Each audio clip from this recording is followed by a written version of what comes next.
arrêtez tout ce bruit pour que je sois tranquille, hein. Il serait temps que tu passes à la voiture électrique, Fred.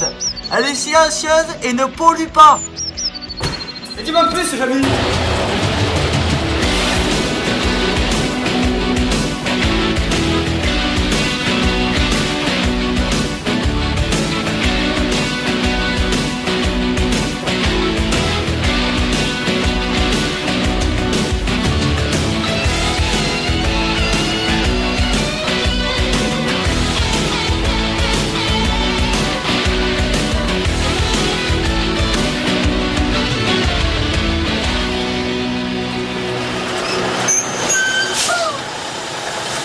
Le fonctionnement d'une voiture électrique est des plus simples, Fred.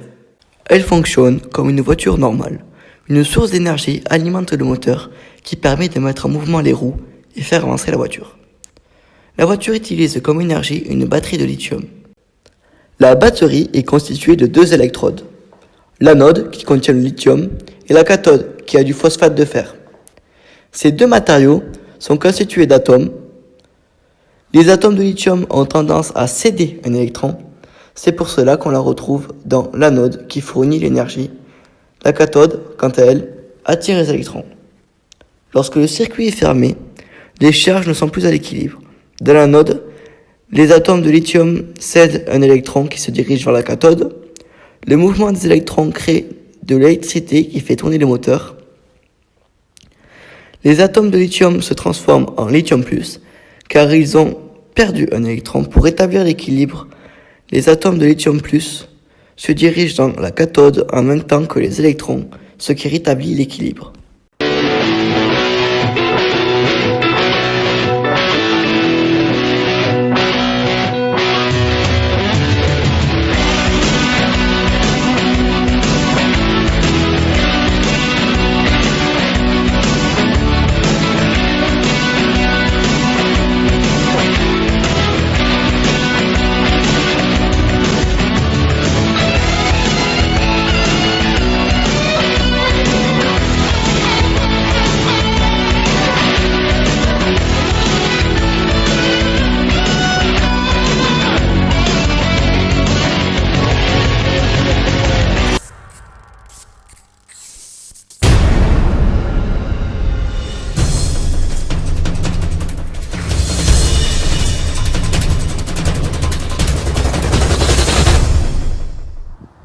Bonjour et bienvenue dans ce nouveau numéro de Enquête exclusive.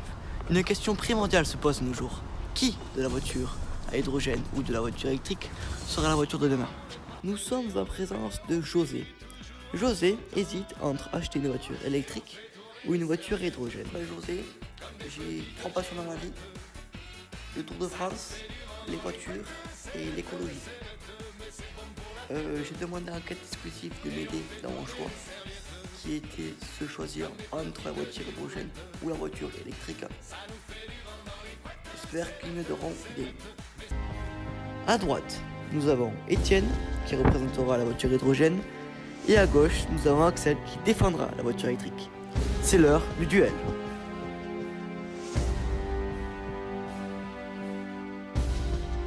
Le débat est clos, car même si on dit que la voiture électrique est propre, la réalité en est autre. En effet, lors de sa fabrication et lors de son usage, la voiture électrique a bien un impact sur l'environnement. Je trouve que vous enflammez un peu trop, cher ami. Vous risquez d'exploser en plein vol. Comme vous savez, l'hydrogène est inflammable. Le danger à bord d'une voiture est toujours présent. Mais si vous le permettez, je vais illustrer mes propos pour vous dire que la voiture électrique n'est pas du tout respectueuse de l'environnement. Au contraire, sur l'ensemble de son cycle de vie, la consommation énergétique d'un véhicule électrique se rapproche étonnamment de celle d'un véhicule thermique, notamment diesel. Il faut en effet 2 fois plus d'énergie pour construire une voiture électrique qu'une voiture thermique. En cause, la fabrication des batteries extrêmement énergivores. Cher ami, la voiture électrique est plus respectueuse de l'environnement qu'une voiture thermique. Elle ne pollue pas. Les villes ne sont plus infectées par la pollution. De plus, il existe des aides, le bonus écologique de 6 000 € auquel elle donne droit à la vignette CRIT R0 de couleur verte que ces acheteurs peuvent fièrement coller sur leur pare-brise. Le gouvernement est très sensible à la transition écologique. Plus tôt ce sera, mieux c'est. alors que pour pouvoir s'acheter une voiture hydrogène, il faut être multimillionnaire. Pour établir une seule station à hydrogène, on doit dépenser plusieurs millions de dollars. Cela entraîne logiquement une plus large diffusion de stations-service dédiées aux voitures électriques dans les villes et dans les parkings. On dénombre seulement 30 stations à hydrogène en Californie.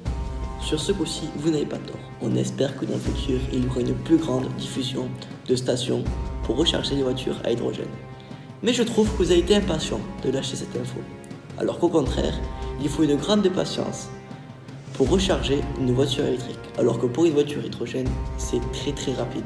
Les coûts de maintien et de fonctionnement d'un véhicule à hydrogène sont bien plus conséquents que ceux d'un modèle électrique, notamment à cause de ses frais de recharge élevés, environ 50 $ pour faire un plein, comparé à ceux d'une voiture électrique 4 fois moins cher. Retournons du côté de José pour voir ce qu'il en pense. Merci à vous deux pour m'avoir éclairci. Je ne sais pas encore quoi choisir entre la voiture hydrogène ou la voiture électrique. Je reste assez indécis. Vu mes moyens, j'opterai plutôt pour la voiture électrique. Mais au long terme, il serait préférable de prendre la voiture hydrogène. En tout cas, merci à Enquête Exclusive pour m'avoir aidé. Et à la prochaine. Merci de votre attention. Et rendez-vous dimanche prochain pour un nouveau Enquête Exclusive sur M6, toujours.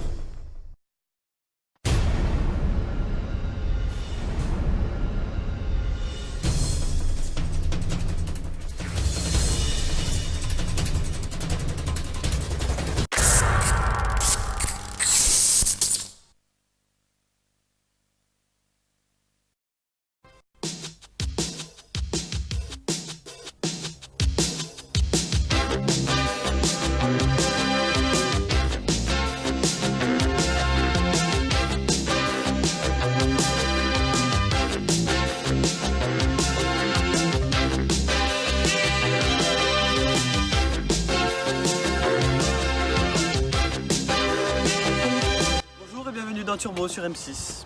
Aujourd'hui, nous allons vous présenter la voiture hydrogène. Retrouvons notre expert Nico Rosberg au Salon de l'Auto à Paris, qui nous présentera cette voiture des plus étonnantes. Bonjour à tous et bienvenue sur M6. Aujourd'hui, on a exclusivité pour vous. MC vous emmène au Salon automobile de Paris. Plus précisément pour vous montrer la voiture hydrogène. Venez, suivez-moi.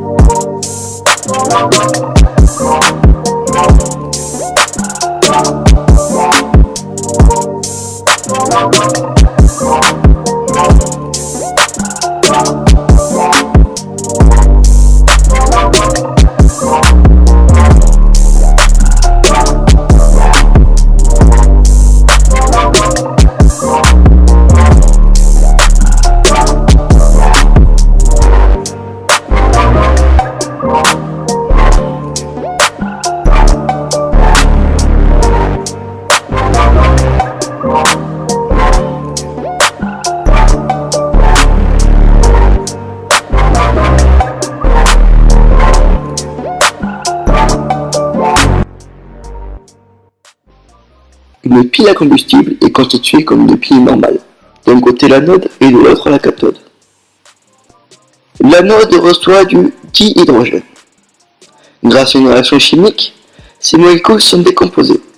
Nous avons d'un côté les électrons et de l'autre les noyaux, qu'on appelle aussi ions H+. Seuls les ions H+, traversent l'électrolyte. Au même moment, la cathode reçoit du dihydrogène.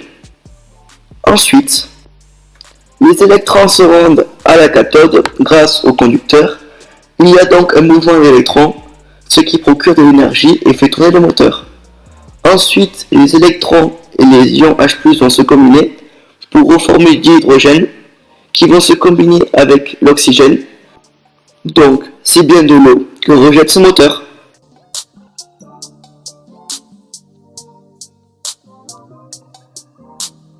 J'espère que ces informations vous auront éclairé. Rendez-vous dimanche prochain sur M6.